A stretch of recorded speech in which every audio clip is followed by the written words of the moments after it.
You're listening to the Bulldog Hour, getting you inside the Wilson football program with weekly game previews, recaps, highlights, and interviews. Now, here are your hosts, Joe Mays and Justin Rapoff.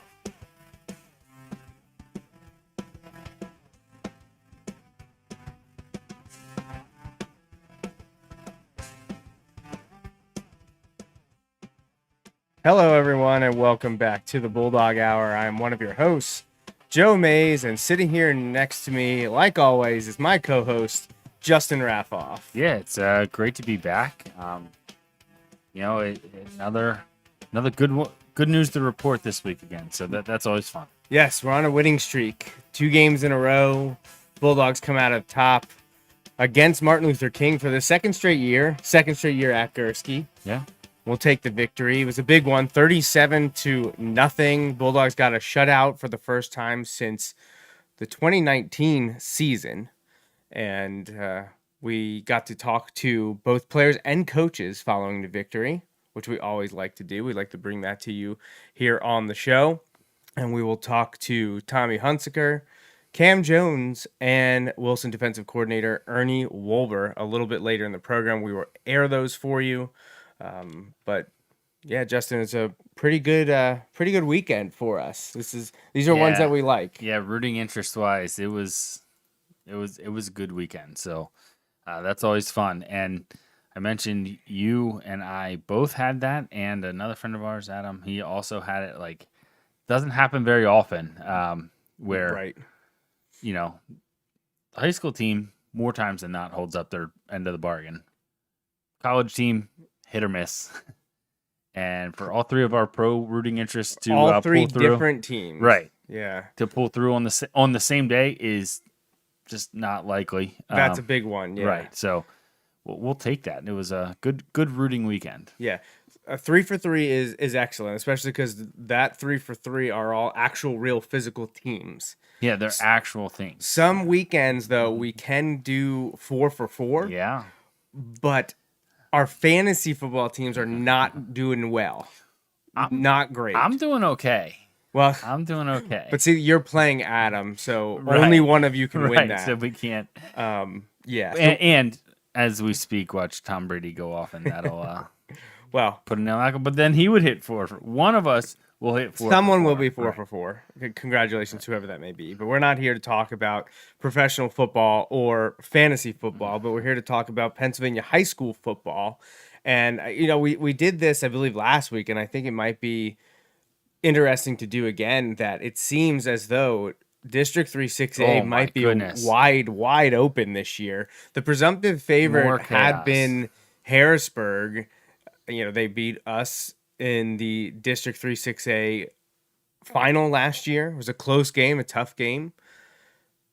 And they had basically every major contributor back. They lost a few pieces, but a lot of those guys on that team were underclassmen. A lot of the big playmakers underclassmen, such as the quarterback, running back, wide receiver, and some defensive components.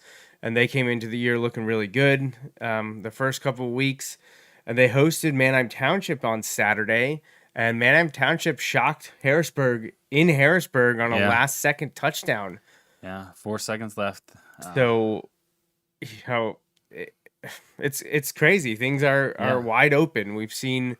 right, which now you look at Mid-Penn. Mid-Penn could still be wide open because Cumberland Valley beat Manheim Township in week 1. In week 1, right. So Cumberland Valley, who had hit a rough patch the last few years, is going, and we mentioned this last week, it's not the Cumberland Valley you remember. They're going to spread it out and attack you like that. But it's just, I don't know. Yes, there's chaos. You look at Hempfield got knocked off by Central York. Right. That was a close game. Yeah. That was a competitive game. There was a pick 6 that I think threw it into Central York's favor. Yeah. We also saw York High get their first win, although which is a little misleading. Which those first 2 games that they had lost were against quality opponents and close games. They beat Carlisle. Right. In a huge shootout game. I think it was 54-47, something like right. that. And Carlisle last week took it to Governor Mifflin. Now I know Mifflin is 5A, not 6A. Right. But obviously we have interest in what's going on with Mifflin as we still are yet to play them. We play them on Saturday, October 1st, so that's coming up in a few weeks. So we're not going to look too far ahead, but yeah, District 3 6A, and I haven't started to do the power rankings. I don't even know if they put them out at this point. Again, it's way too early for them to matter, but all of the big players in there have had close, tough games, and most of them have suffered losses. Right. Central Dauphin hasn't won a game yet, which is crazy, but Right, they but- put up a fight against Right. Coatesville. Probably played their best game Yeah. against One of the better One of 6A the- teams right. in the eastern part of the state. Coatesville and only lost By a touchdown. 6? Yeah, I think it was a touchdown. So, yeah, crazy things. This makes it fun. It makes it interesting. I mean, yeah. If it's not going to be Wilson in a blowout, nose to nose, from the start to the end, I want it to be interesting. Right. I want everyone to be grouped together. Right. And because honestly, I thought this was Harrisburg's to lose, and apparently we were wrong. Now maybe this is just one hiccup for them. I don't know. We'll see. But Township, I mean, kudos to them for going to Harrisburg and knocking them up, because Harrisburg is an incredibly talented team. Yeah. And we'll certainly be hearing more about Harrisburg and obviously Manheim Township, as that is Wilson's Week 10 opponent, and we do have to go to Nessville this year. Right. So a lot of interesting things coming up in the future for the Bulldogs, but let's talk about the recent past. Friday night, September 9th, in West Lawn at Gursky Stadium, the Bulldogs played the Martin Luther King Cougars, second straight year, as we already mentioned. Took it to them last year, 50-8, and were able to do so again this year, 37-0 victory for Wilson. And doesn't look like there's a game recap available on Huddle, so I will try my best and pull up the highlights here. But Justin, overall, before we dive into stats and player of the game and things like that, what were your takeaways from the game against MLK? A couple things. I think everything that we looked for pretty much is how it played out. We anticipated MLK being better than they were last year. And I know some people who may not be as in tune may not really feel that way, but I kind of feel like they definitely were improved on last year. Last year's team was very much in disarray, and they were still figuring it out. Right. This was a team where it just wasn't quite as, they weren't quite as good as our team was. The guys were prepared and they were ready to go, and so things were able to go our way and fairly smoothly. But I definitely feel like MLK had improved from last year. I was also improved on the other aspect of it, was that I was improved because I feel like we've gotten better from week 2 to week 3. I feel like we executed better.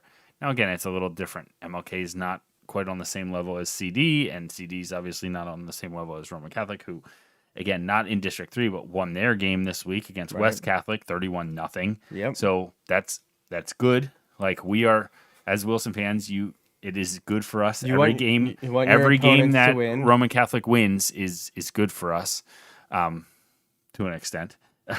Hopefully we there's a loss in there towards the end, maybe to us, but we want them to win a lot of their games. But anyway, we clearly improved from week 1 to week 2. I feel like we improved from week 2 to week 3. That's what you need to see. That's what we need to continue to see, because again, we know there are going to be some tougher games, as we were already talking about in this episode. There's going to be some tougher games down the road, so there was still plenty to work on. Watching the game on Friday night, I don't think anybody there is like, oh, this is a good finished product for Wilson. But at the same time, I think if you were there in week 1, and maybe even if you went up to Central Dauphin last week, but if you didn't, and then you saw this one, you see a marked improvement from week 1 to week 3. And again, I think the coaching staff likes that, but there's still plenty of work to do. Yeah, and I think one of the things, as mentioned in the game recaps, a quote from Coach Doms was he felt the team was much more physical this week, that they wanted to be aggressive, that they wanted to hit, they wanted to tackle. And that's a big thing. That's a big thing to get to that point, to be able to want to and be able to fly around, make some noise, and get into people, get after it. And that's what we were able to see. At least that's what Coach Doms mentioned as being able to see from the Bulldog team this week. So Yeah, being the aggressor helps a lot, right? Like that's one of the things that you know we talk about a lot in football and in sports in general. Like make the aggressive mistakes. Don't sit back and be passive. And so when we're able to be aggressive in terms of physicality, that also helps set the tone for what this team wants to do. right. So I'm trying to scrub through some of the highlights here. Unfortunately, that auto-generated video is not available on the huddle yet. So I was trying to see if we could pull up touchdown runs, but it's taking a lot longer than I thought it would. So I'm going to pull up the highlights and let them play while we talk about some of the statistics here that the Bulldogs were able to rack up on Friday night. So first up, probably the biggest thing, it was very one-sided on the offensive side of the ball. Wilson gained 15 first downs to MLK's 3. Bulldogs rushed for 193 yards, and the Wilson defense held MLK to minus 18 rushing yards, which you'll hear us talk about with defensive coordinator Ernie Wolber here in a little bit. MLK was able to get 35 yards through the air, so they had a total of 42 offensive plays for 17 positive yards. That's pretty good. I know Coach Wolber was hoping that they could get him to 0. No net yards, but 17 is pretty good too. Wilson ran 46 plays for an even 300 yards, which is great. Once again, though, for better or worse, or intended or not, the return game was not a factor for Cam Jones. Right. I don't know if that was part of the game plan. It should have been and may very well have been. But when Martin Luther King had to punt, they were very much directional in a way, generally short, and we know one ended up being bobbled and resulted in a Wilson safety. Right, and another one at least got partially blocked.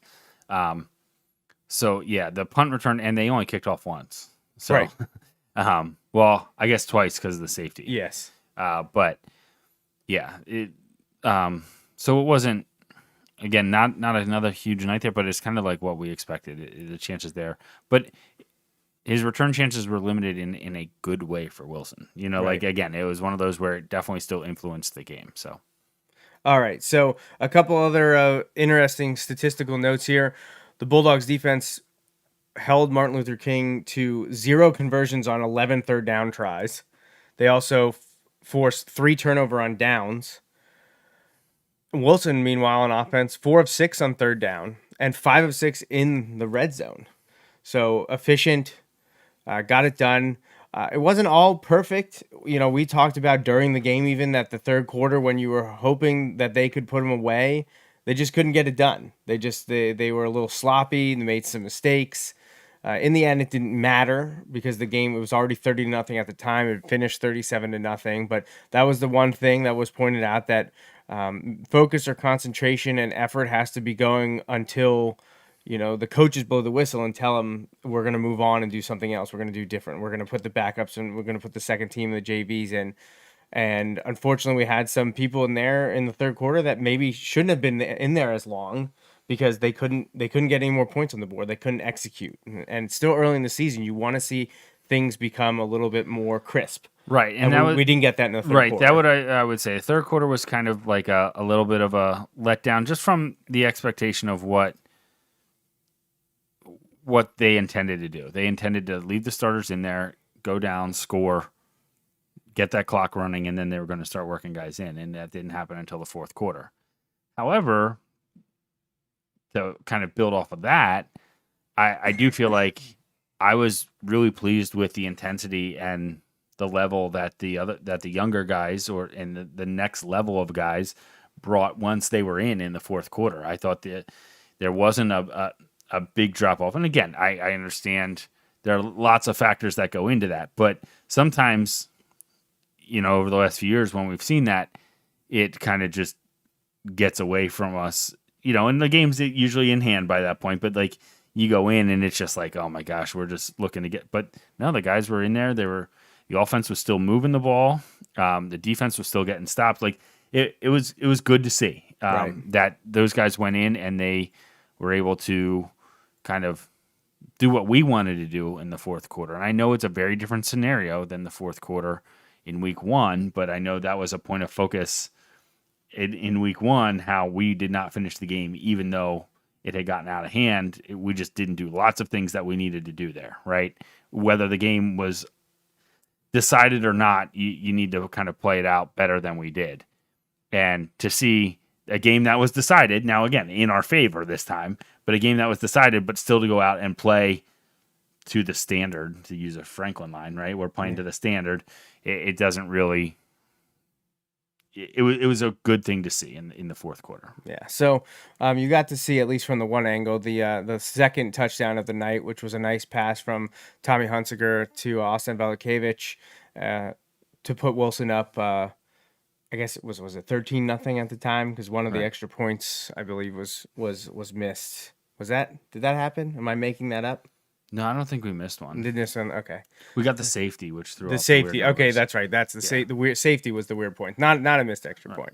My apologies. So yeah, but overall, got the win, got the job done. Yeah, absolutely. And when you have the coaches pointing out positives and not just starting with the negatives and we need to be better, obviously they're happy. Perfect? No. Better? Yes. Right, and that's what we need. It's week 3. We don't need to peak in week 3. Actually, it's better if we don't peak in week 3. Right, yeah. No, we want to be peaking at the end of the year. Right. However, it's important that you're not getting worse either. And so to be building in the right direction, and that's what it's going to continue to take as we enter league play then. I know we're not quite there yet, but as we get to league play, I mean, the show. Right, I was going to say, we are there, yeah. So before we finish up the MLK game, I do want to do our weekly announcements and housekeeping. I want to thank my dad, Bill Mays, and Mays Sandwich Shop for being our presenting sponsor here at the Bulldog Hour. Very much appreciate that, as well as all of these other Season 8 sponsors, and really have gotten a huge turnout, a lot of support, a lot of them anonymous, and that's fine. We really much appreciate it. But there are a few other people we would like to thank, including Mike Drago from MikeDragoSports.com, the Hop family, Andy Herr, and like I said, our 6 anonymous donors, and all that support, really appreciated. And you don't have to just do the in-kind donations, the sponsorship advertising. Obviously, that very much helps us here at the Bulldog Hour, but there are other ways you can do so.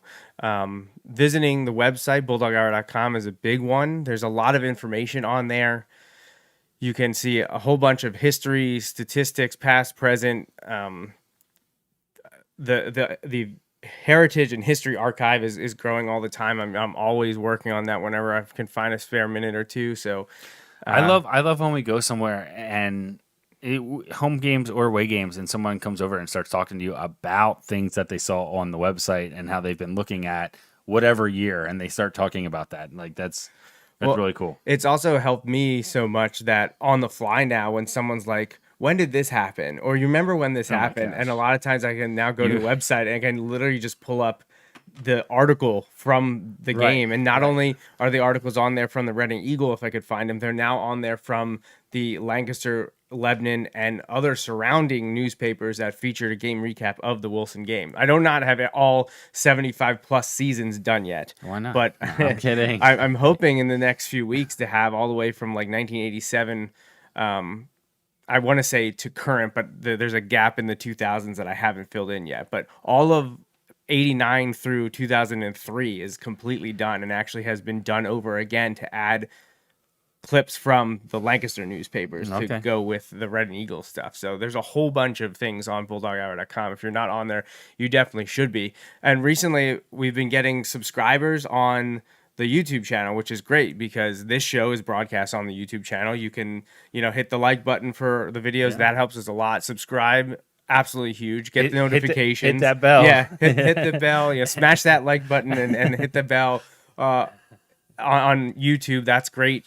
There are past game films on there that you should definitely be checking out. And I just got a nice message about the My Wilson football story, that the sit down with Chad Henne from over 3 years ago now, believe it or not. He started his 15th season today.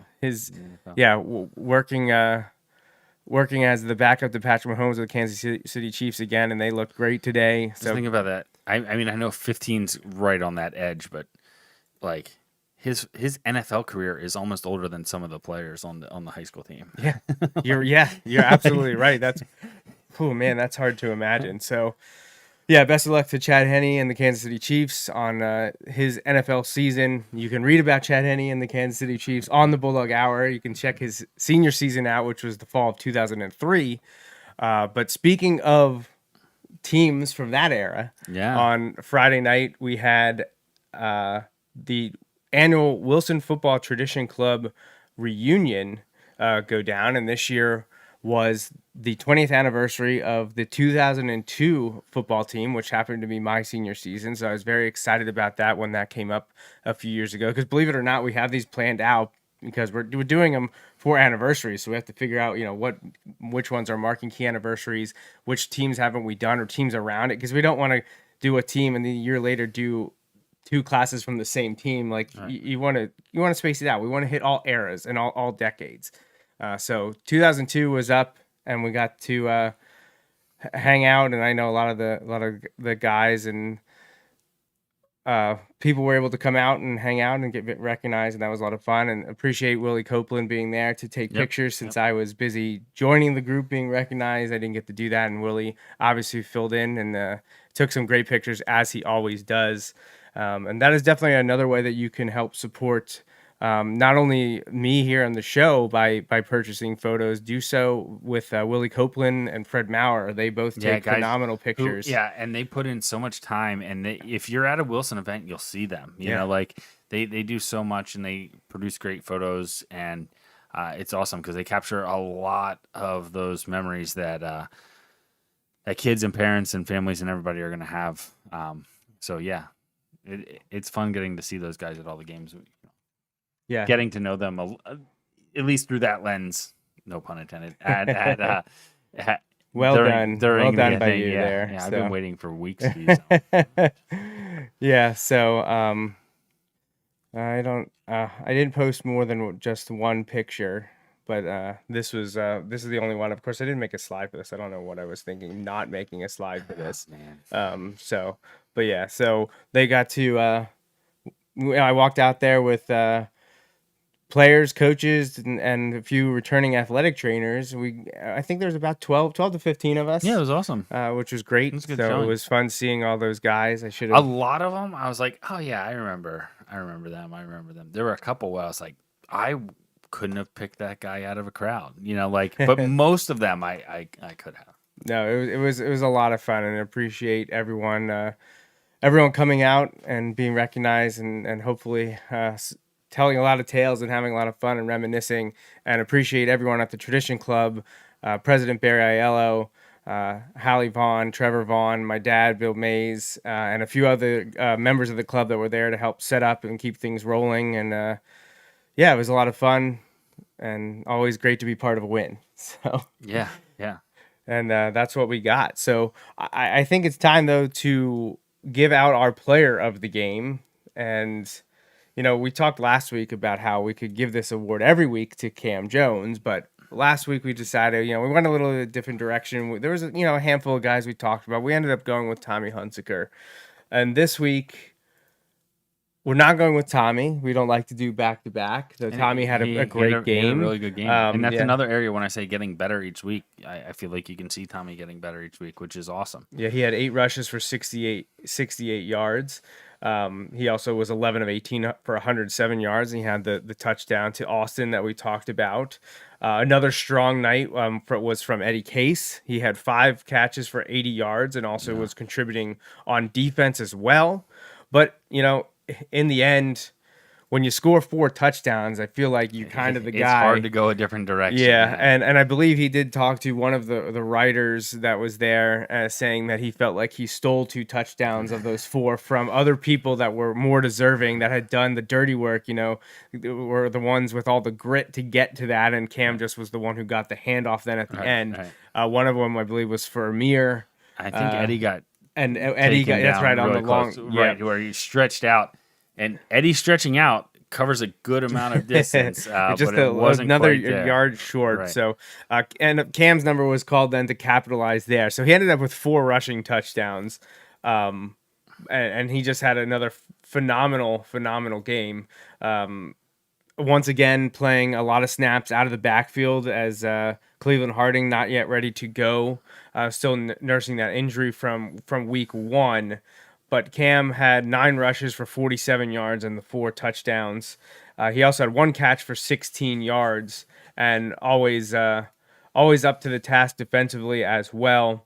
He had 2 tackles to contribute as well. The other guy that was up, we talked about Eddie and Tommy. Nick Krikona, great game Friday night for the Bulldogs defense. 4.5 tackles, 2 for loss. And Isaiah Cassius mentioned in the write-ups as well, really coming into his own and being a force along that defensive line. He ended up with 2 tackles for loss, including a sack. So a lot of guys stepping up Friday night. And I know you mentioned Coach Dom's talking about some of the big hits. I know Christian Duarte Diaz had a big hit or 2 on special teams, and Cam Zollinger had a big hit on special teams. It's fun seeing those guys fly down the field and make the hits there, but just also within the defense, they were flying around. So it's good to see. We're going to hear from Cam here, or the third interview that we're going to run, and we're going to play those in just a minute here. But we wanted to do an interview with Tommy and Cam together. I don't like singling up the guys, especially post game when there's 70 guys walking around. Right. We'd love to grab a few that the first win I should say after Central Dauphin a week ago that unfortunately couldn't be broadcast here live on the show because of encoder issues. We had four guys, and I did upload that interview. You can find that on YouTube. Another reason you should be liking, subscribing, and hitting the notification button, and then share, and then share. Right, exactly. We couldn't find Cam. He had disappeared down to the end, and we find out later that he was with his fans. He was with his people. I think someone said that he had to give his gloves to a student or a little fan. He wanted to give it out to the kids, and making the rounds. The fans and family come first, but we did track him down later. Thanks to my dad for directing him our way. But he's just the guy that gets it, and of course always has a lot of fans here with us, including your son. Oh my gosh, my son. It was last year, and then my son did the Van Reed basketball stuff, so he was a little starstruck then when they would rotate through, and whenever the varsity guys would help, and Cam was there, Austin would lose his mind. And then, he gets all excited. He was excited because he would get to come. I was his ride home, like Austin's ride home on Friday. He's usually there with my parents.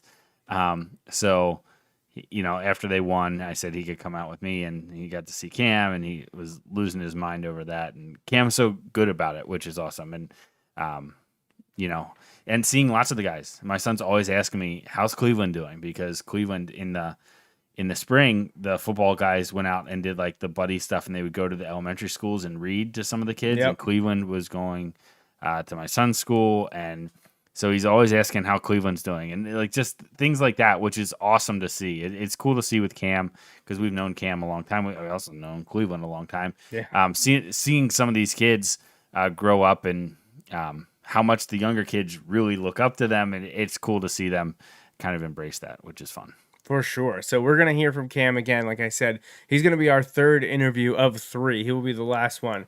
Up first, we grabbed quarterback Tommy Hunsiger. We're going to listen to him. It's about 3 minutes long, and then we'll move on to Coach Wolber, followed by Cam Jones. So here's hoping that this works this week.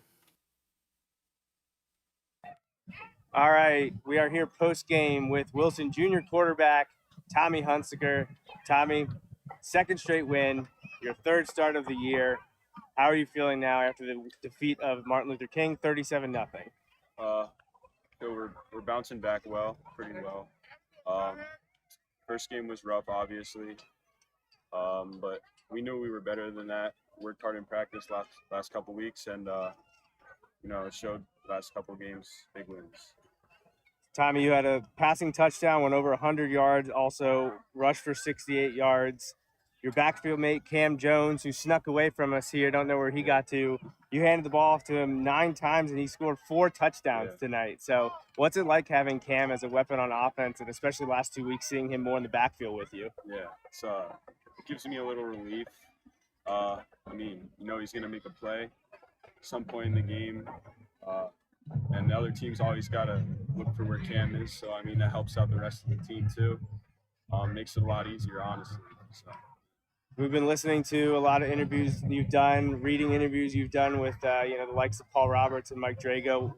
And you told them how long you've been waiting to have this job, starting quarterback at Wilson. Let the people on the Bulldog Hour know, what does this feel like? It feels amazing. A lot of years of, coming to the games, every game, home and away usually. Knowing most of the players, I have all the banners in my room. And, all these kids that I'm playing with now, played with them when I was younger. We always talked about what it would be like. And, it's amazing. It's amazing that I'm here right now. I never thought I'd be here, but here we are. Well, and the best thing is this year's not even close to half over, and you got a whole year after that to come. So we've got a lot of Tommy Hunsaker-led Wilson football, including next week in Reading. It'll be the first Bulldogs Red Knights meeting in a decade. And Reading's having a nice little start to the season. As of this recording, they were about to win their second game. We'll see if they're able to hold on. But they'll be 2-1. You guys will be 2-1. What do you expect from a Wilson-Reading rivalry that you haven't really been very familiar with? It hasn't happened in a long time. Yeah, it's going to be obviously a hard-fought game. They have some playmakers. I know, some of them from other sports, basketball and whatever. But we played Reading youth football a couple times. They have some electric players, and they're going to fight the whole game. Up and coming program, so I'm excited. Yeah, they're going to be ready for this one, just like I know you and your teammates will be. Next time we get you on here, we'll make sure we grab another person so that we can lobby questions at multiple people, as I see Cam making his way this way now. But thank you, Tommy, for joining us. We appreciate you taking the time. Congratulations on another victory and a flawlessly executed game. Good luck at practice this week, and we'll see you in Reading next Friday. Yep, thank you. All right, so thanks to Tommy Hunsaker, Wilson's starting quarterback, for taking the time to talk to Justin and me after the win against MLK. I had thrown this up there earlier, but I didn't mention it, so I'll make sure I'll mention it for those listening on the audio version. Our next live show is next Sunday, September 18th at 8:30, same time, same place as always. And also, Justin, we didn't throw up the schedule, which we can definitively say. So here we go. In the intro, when you threw it to me, I was going to mention, oh my gosh, we're in the third column, but I didn't want to steal the thunder of the actual reveal of the schedule. We're not in the third column. We're in the second column. Yeah, see, I got all flustered. I got all flustered because we didn't do this early on. Right. Yeah, the problem is, before we know it, we're going to be in that third column. Let's not wish the season by. Okay, no, let's never, revel in this. So it's almost Christmas tree time. Every week, that's going to be a weekly thing. Yes. That's fine. Christmas rules. All right, so yeah, at Reading, we're going to preview them shortly. But before we do that, let's finish the MLK talk. Let's get back to our interviews. And up next was Wilson defensive coordinator Ernie Wolber. All right, we're here with Coach Ernie Wolber, defensive coordinator. Coach, shutout. When was the last one? I was trying to figure it out, and I wasn't sure if you'd know. Well, I buy pizza for shutout. Right, I thought you might know. My last shutout was actually during COVID year. Was it? Okay. No, the year before COVID. I was going to say, I think it might have been in 2019, but I tried to check. You're correct, it's 19. I tried to check. I couldn't find it, but I thought you might know. So, well, congratulations on the shutout. Kids did well. I know the kids really enjoy that for the pizza motivation, obviously. They get cookies and pizzas. We should really got it. Food motivates kids. We know this. So, congratulations on that. What did you think of the defensive performance? What your players did? What did they do nicely tonight? We understood kind of what our plan was. We understood what they have nice players. They just couldn't put it together. We know the athletes. So the fact was just try to slow the run game down and force them to passing game. We felt like we'd advantaged the passing game. So we don't think they were strong in that game. So we wanted to stop the run. So we played with the 3-man front to put more speed on the field because they're so fast, which we would have done against Rome if we didn't have the athletes. At that point, we're injured. Everybody's injured. But anyway, we came out, played the bear front, our 3-4 look, and the kids were flying the ball. Made a couple mistakes early, made some tweaks in the second quarter, and things worked out pretty well.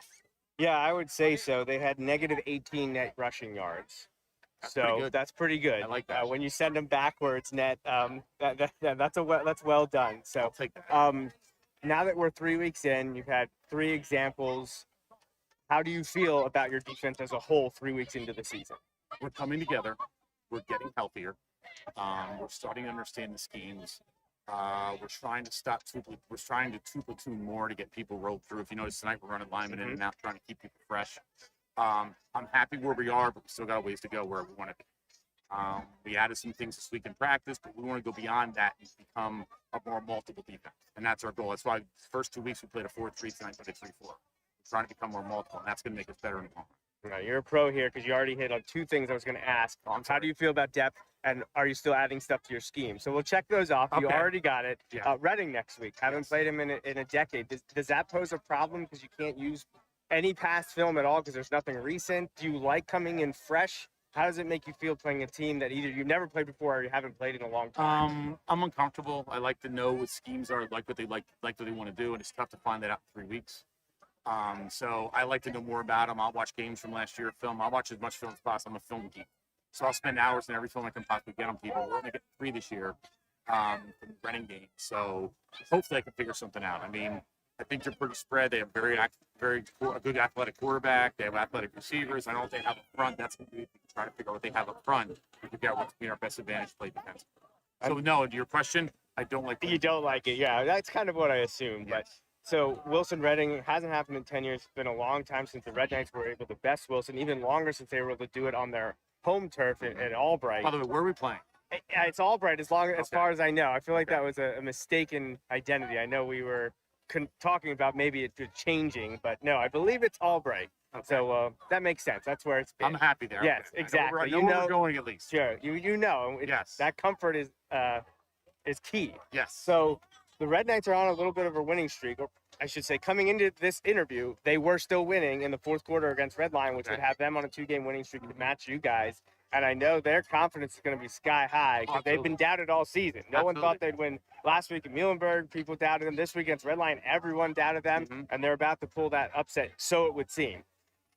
What does it mean to have Reading have momentum? Sometimes we'd come into this matchup and they would be 0-2, 0-3, whatever, already feeling deflated. It would still be a big game to them, but going in, it's tough to get Wilson players motivated, any high school players motivated when you have a team that's struggling.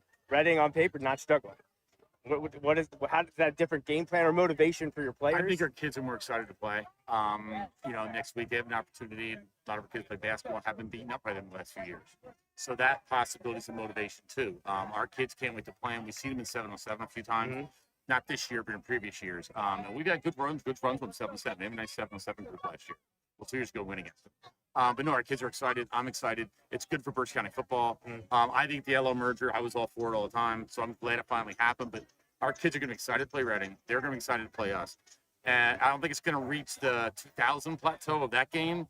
But I think it's been a pretty entertaining game both ways. Yeah, we're all familiar with that game, watching on the stands, coaching on the sidelines, being there with your son on, well, not the 2000 season, but that time period when Ryan and I played, that's when Wilson Reading was at its height. It was awesome. It was at its peak. It was, you looked at that game all year. It was your pick'em game. So now we're going into it, not playing them recently.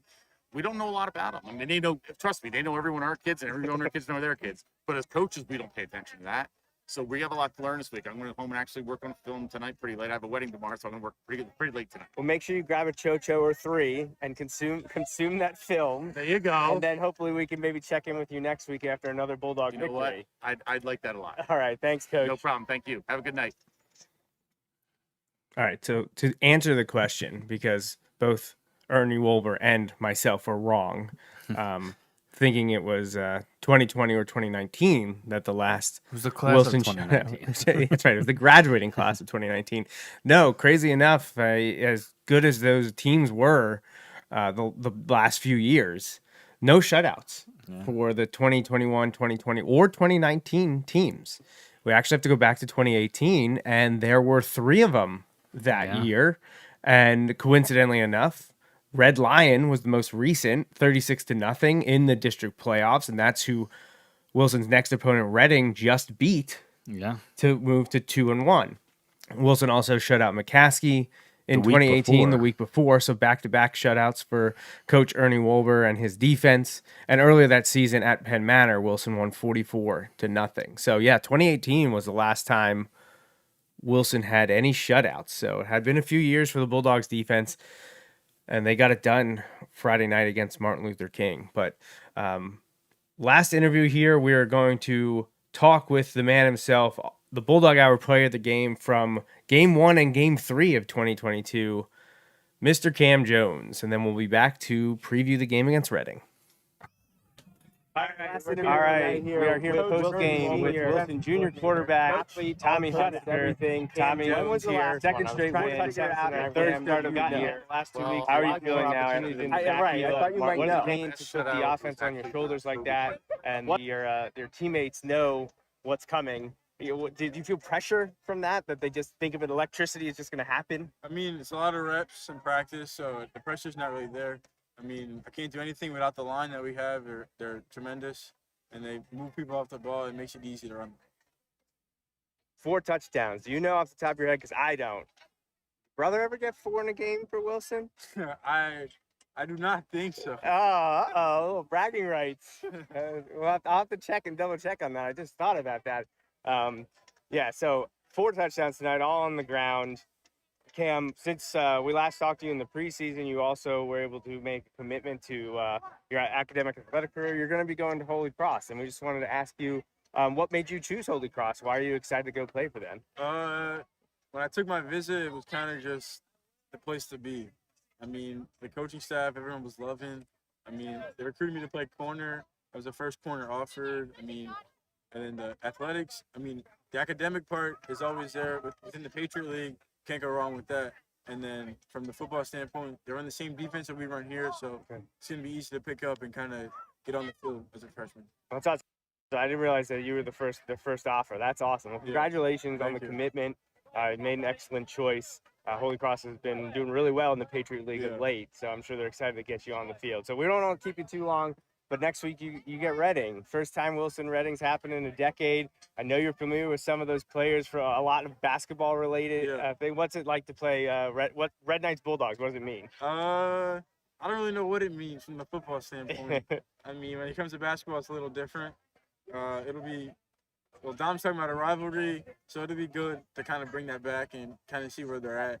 I mean, Coach Troy's over there doing a great job with the guys that he has with his first year, so excited to see what he puts out on the field. Yeah, Coach Troy already has the Red Knights heading in a good direction, appearing to be headed towards 2-1 and a 2-game winning streak, just like you and the Bulldogs are. Cannot wait for that rivalry renewed on the gridiron after many, many years of a. I think you said 1970 when it started. Yeah, we last played them in 2013, so it's been almost 10 years. Yeah. And yeah, the first meeting between Reading was probably back in the 70s. But yeah, basketball rivalry huge over the last few years. Looking forward to see it happen on the football field now. So Cam, congratulations on the win. Congratulations on the touchdowns, the commitment, and good luck to the Bulldogs the rest of the year. And hopefully we'll get to talk to you next week after Reading. Thank you. Go Dogs. You know, one of these weeks, the interviews will work properly. And it won't be bad. So apologies for that, as they were layered on top of each other, and you missed the first question asked to Cam Jones. But appreciate Tommy, Coach Wolber, and Cam taking their time after the game to talk to us. But as we concluded with those interviews, talking about Reading, Wilson's next opponent, you've heard it mentioned a lot. Bulldogs Red Knights haven't played since 2013. That was a huge win for the Bulldogs. It was 46-6, and the last times the teams played in Reading would have been in 2012. Wilson also won that game. Reading has not won a game in the series since October 24th, 2003, in a game that we don't ever mention occurred. That was just that was a low light in the Wilson Reading rivalry series in terms of Bulldogs fandom. Not a lot of wins to come by in the series, though. Wilson leads at 24-5 and has won the last 10. Took basically 10 seasons off since the last meeting, but we are heading into Reading to play at Albright this Friday night, September 16th.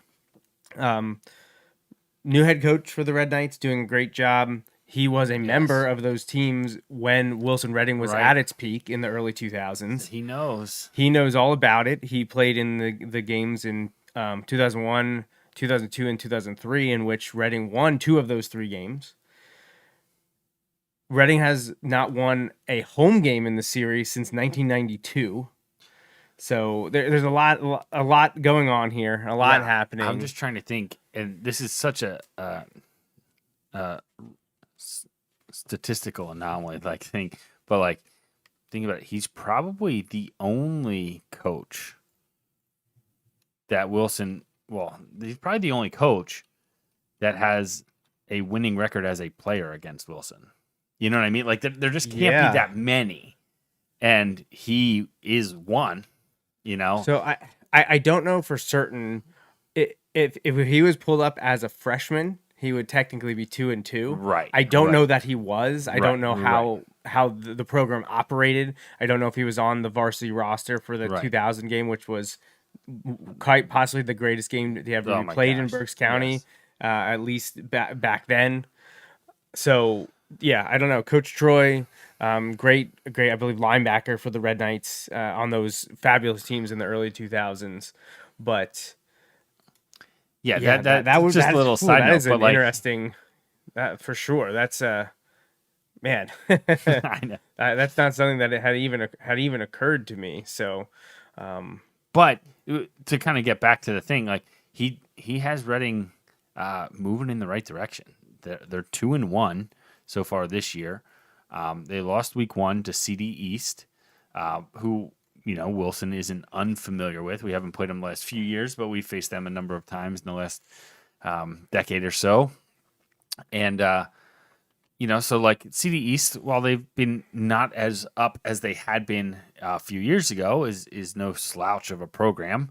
And Reading, was down and lost the game 31-12. I think Lightning called off the end of that game. Yeah, and that game was pretty close actually for a while. And then in week 2, what they called the Battle of the Border or something, the Reading rivalry with Muhlenberg. Yeah. That rivalry has a nickname, something regarding border, and Reading won, and Muhlenberg had won in week 1.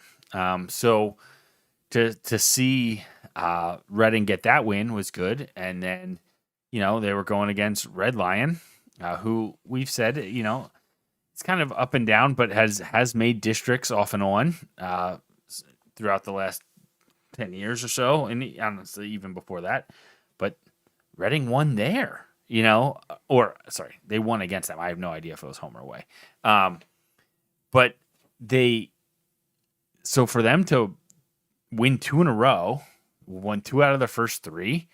They're sitting at the same record as Wilson coming into this game.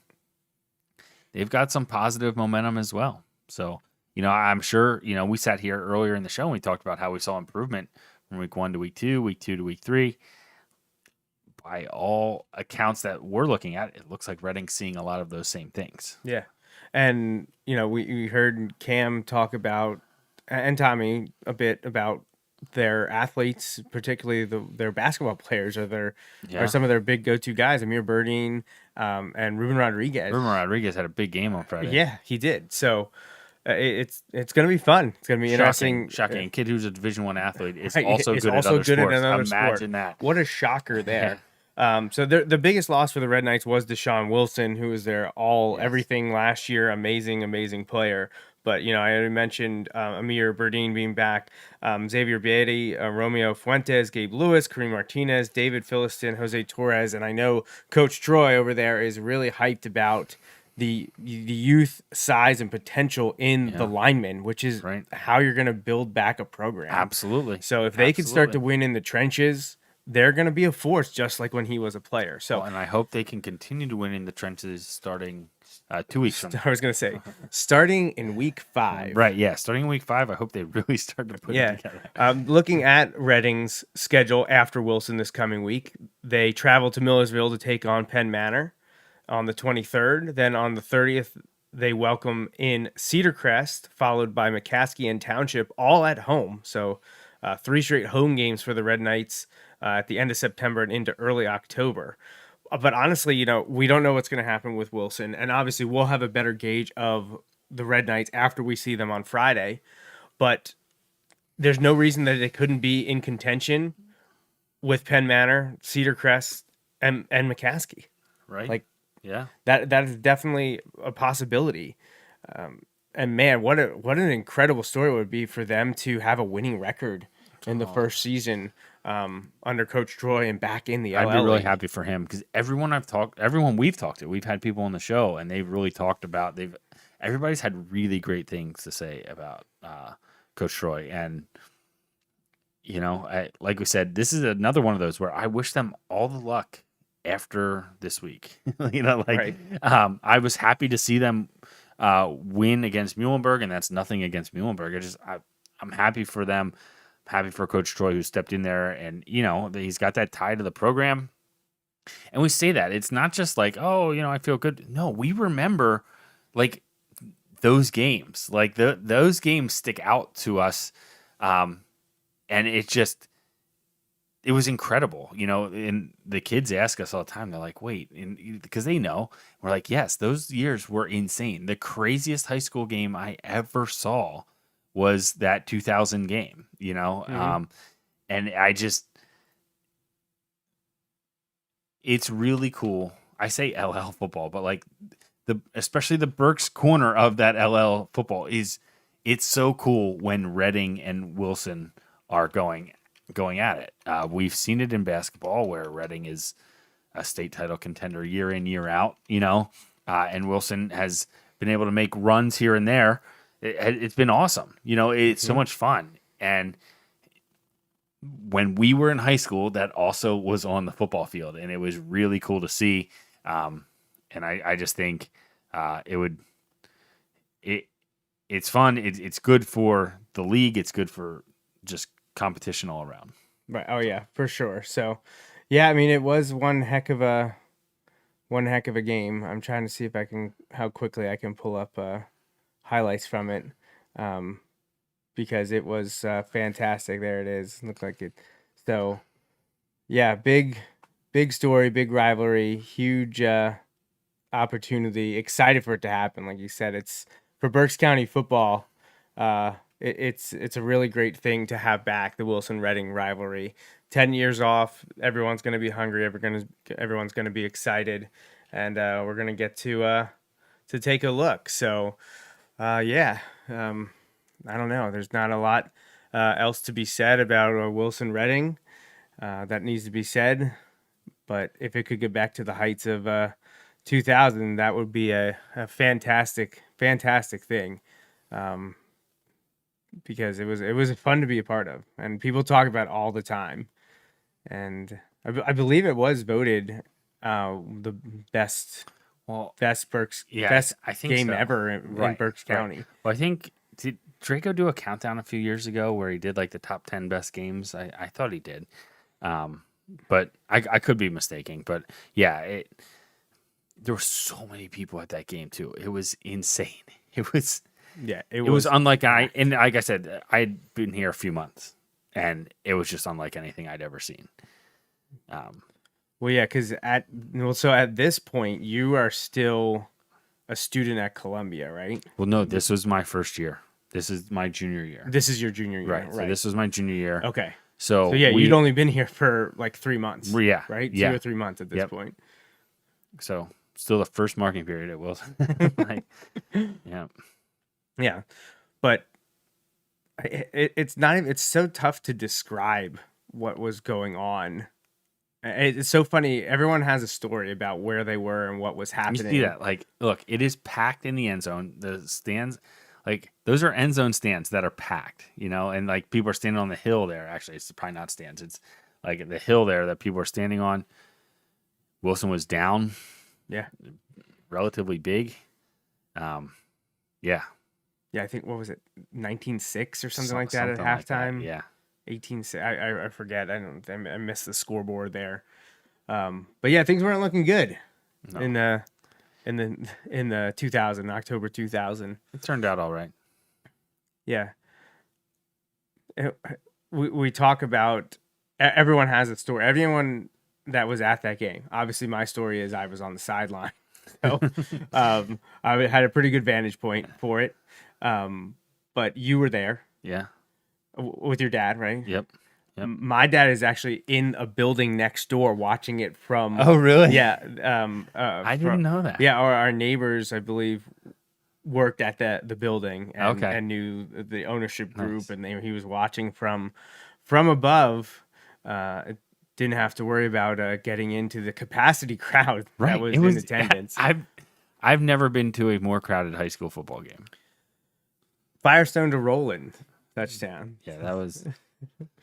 My gosh, he was a beast. Yes, he was. Yes, he was. That was I remember that when he just grabbed it. These are Division I players that he's up against here too. Reading had Sam Bryant and Yep. Lamar Stewart. Those were the two Yeah. big ones going to Pitt and Penn State. Of course, we had a couple pretty good guys on our Yeah. side too.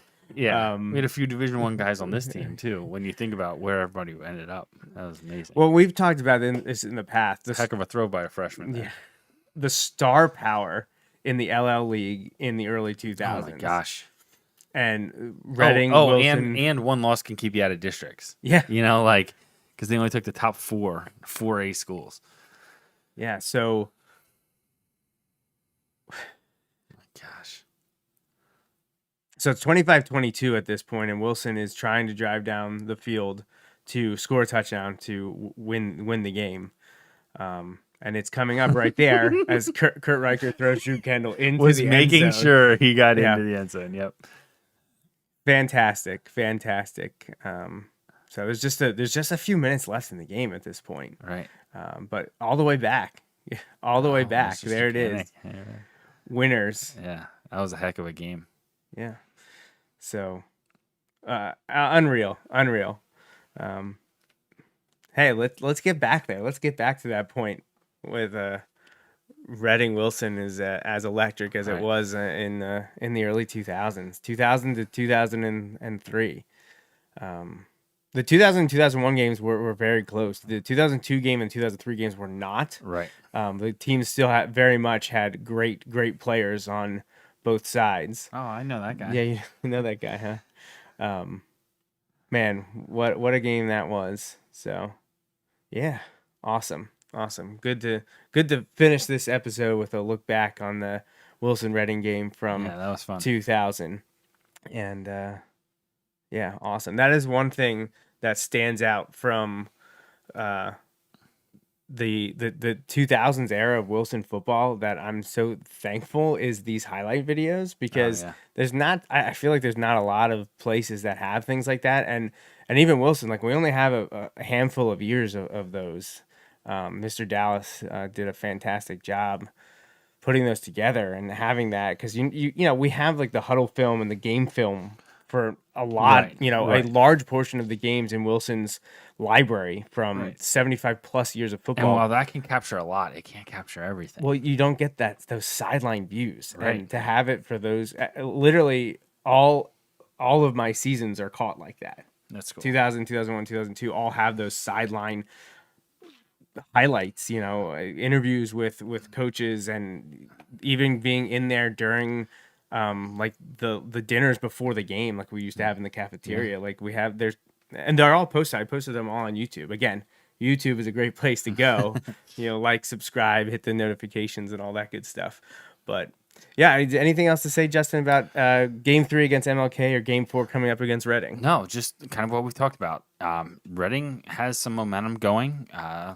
They're going to be up for the game. It's going to be I didn't really take note of their schedule when you pulled it up, but it may be one of their biggest home games this year. You know, you're always going to get everybody's best shot.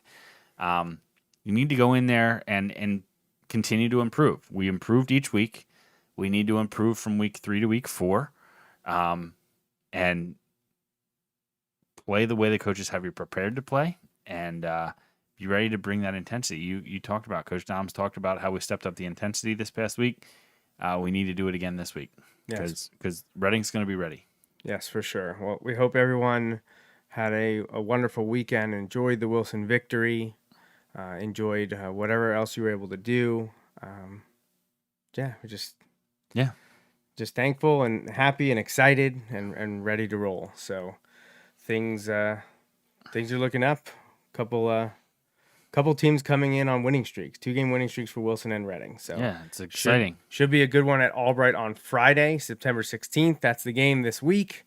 Justin and I will be back in 1 week's time on September 18th to recap that game and look forward to the next game on the Bulldog schedule. So that's it for us here on the Bulldog Hour this week. For Justin Raffoff, I'm Joe Mays. And until next time, remember, go Bulldogs. Thanks for listening to this week's episode of the Bulldog Hour. Want more Wilson football? Follow the show on Facebook, Twitter, and Instagram. Subscribe to the podcast on iTunes and SoundCloud, or visit www.bulldoghour.com. The Bulldog Hour is a featured program on jmnjrradio.com.